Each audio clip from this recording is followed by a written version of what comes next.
Good evening, everyone. Just a wee quick one because obviously I'm keeping an eye on my cat. He's an older cat, but he's unwell. Obviously, I need to wait for the vet to open in the morning to see how everything is. We're speaking about a gentleman called Jim Sullivan. He seemingly went missing in the 70s and is obviously never been found, sadly. He's obviously a singer and songwriter, so he is. James Anthony Sullivan. He was born August the 13th, 1939, and he disappeared March the 6th, 1975. He was an American singer-songwriter and a guitarist who released 2 albums before he disappeared without a trace in New Mexico. Also, he was born in Nebraska, the US. He disappeared Puerto de Luna, New Mexico, the US, missing for 51 years, 3 months, and 25 days. His spouse was Barbara Sullivan, still is 90. It was obviously, they were married in 1960 and they have 2 children. Now, it is heartbreaking for that family to not know where the lady's husband is or where their dad is. It's a shame. Hopefully, one day there is some answers for this family. In his musical career origin was San Diego, California, US. The genres is obviously folk, country, rock. He's a musician, songwriter, obviously guitar and vocals in his early years, in 1960 to 1975. And the labels was Money, Century City, Playboy. God, who remembers that? That to me, that was a creepy man with all the young girls beside him. James Anthony Sullivan was born in Nebraska on August the 13th, 1939. The seventh son of a blue-collar Irish-American family that relocated to San Diego, California during World War II. In high school, Sullivan was an ascending guitar player and the quarterback of the varsity football team, and he met his future wife, Barbara, whom he married in 1960. While attending college, Sullivan co-owned a bar that was ultimately a financial failure. In the mid-1960s, he played with the San Diego rock group The Survivors, which featured his sister-in-law, Kathy, as lead vocalist. In 1968, the Sullivans relocated to Los Angeles, where Barbara worked as a secretary for Capitol Records, while Jim played gigs in the evenings. His Hollywood social circle included actor Dennis Hopper. I've heard that gentleman. I've also seen him in, who hasn't seen him in films, leading to an uncredited role as a guitarist at a hippie commune in Hopper's 1969 film Easy Rider. After Barbara's unsuccessful attempts to interest Capitol Records and her husband, actor Al Dobbs, heard Sullivan play at the Raft Club in Malibu and decided to raise funds to record him, founding Money Records for that purpose.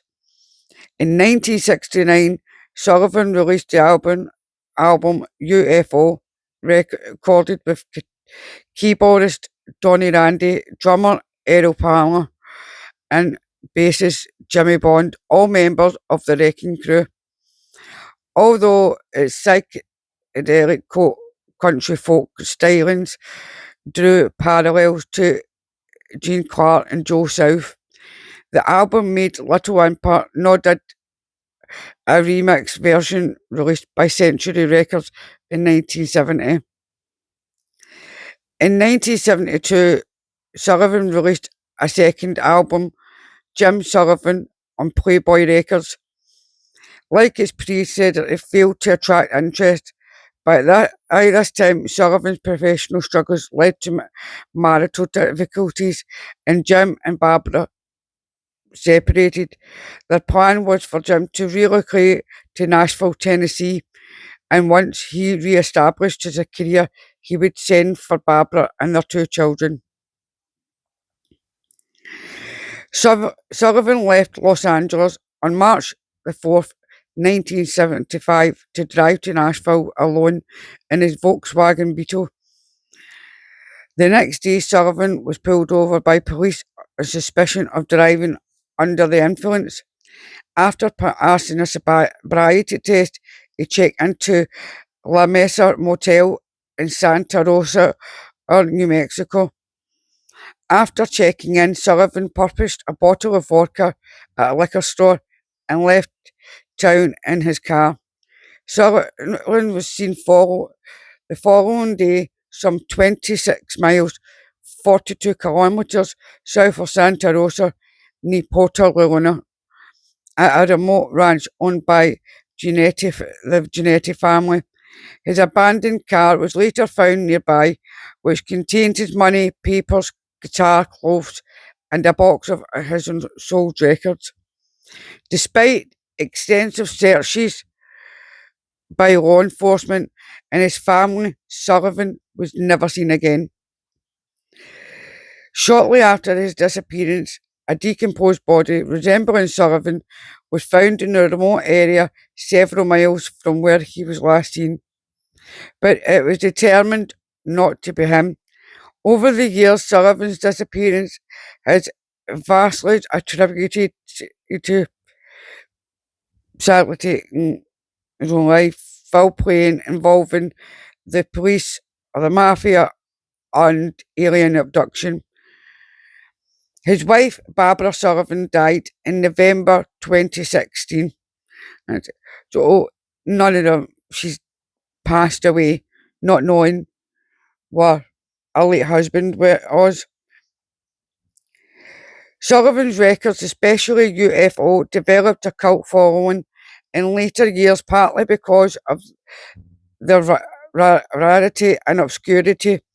In 2010, Matt Sullivan, no relation, the founder of Light in the Attic Records, decided to reissue UFO and made serious attempts to uncover the mystery of Sullivan's disappearance, interviewing many of those who knew him and those involved in his recordings, but revealing little new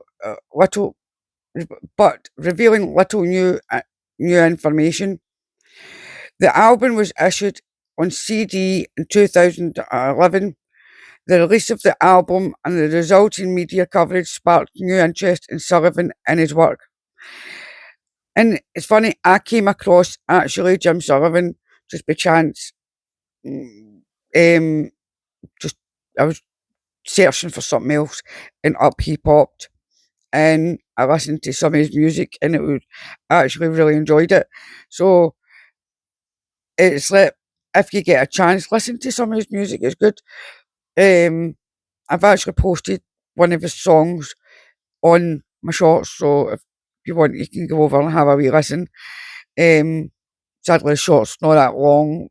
Like the shorts don't have much. A collection of previously unreleased demos by Sullivan, If the Evening Were Dawn, was released in 2019 by the Light in the Attic. Obviously, it's like, where is he? All his stuff, everything was left in the car, as referenced in this. It's like,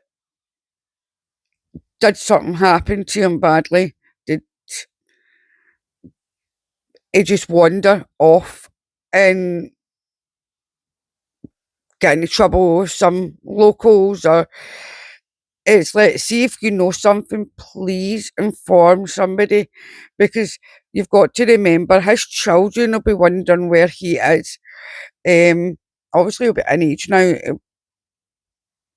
He'll, if he is still alive, then they can reunite with their dad, and if not, hopefully they recover if his body at some point. I've got a feeling maybe one day this will happen, um, because it's not nice not knowing about the whereabouts of a missing person, or if something happened to your loved one by somebody taking that loved one's life and you don't know where that they put that loved one's body, and if it was him or her or whatever.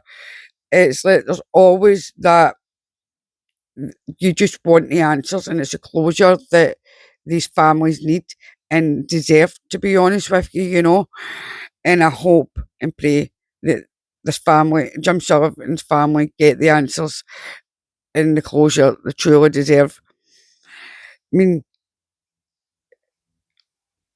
what do you think? Do you think